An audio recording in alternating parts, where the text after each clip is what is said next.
It's almost 9 p.m. After my talk show at Hotel Del Rio, in my room, I was hungry. I was craving for inasal na manok na niluluto sa kalsada. Kaya galing dun sa Fajardo, nilakad ng writer na ito ang Haro Plaza ng gabi. Kasi dun sa dulo, merong inasal na manok. Ibang luto ng inasal ng manok sa Iloilo. Kaya pupunta tayo doon. Alas 9, marami pang tao. Nung bata ako, third year high school. Kasi ayaw na ako para ng tatay ko tsaka nanay ko sa Southern Baptist College sa Mlang. Dahil loko ako. Muntik na ako makapag-aral dito, no? Diyan sa likod niyan may Pius School ata. Yung private school, ano? Isa pang plano nun, para ako sa Central Philippine University High School.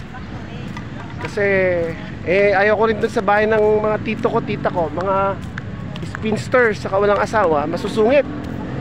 Yung tatay ko naman, Air Force, nasa sa Villamon Air Base. Iniwanan ako dito ng 3 buwan.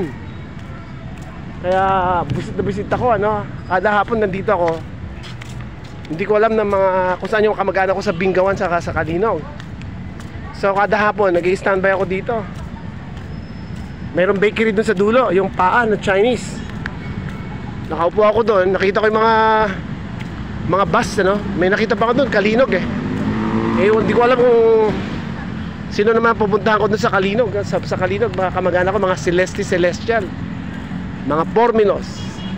Hindi gaya ngayon na galing ako doon, nakita nyo naman sa video kung gaano ako ka-welcome ng mga relatives ko. Gusto kong gumastos, ayaw naman nila, nagagalit sila, no? Kinatayan ako ng kambing, bayawak, KBL, kamansi, baboy, kadyos, baboy at langka. Meron daw lechon manok dyan sa kabila, no? This is Haro Plaza.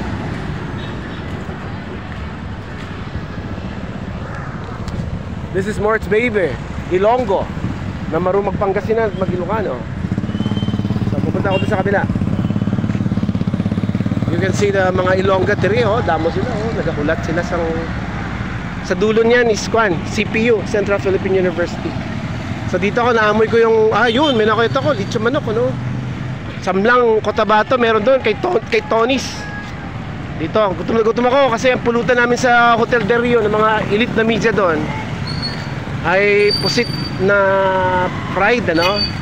Saka nagpakuha pa ako ng Mexican food kanina. Carlos ang iniinom namin.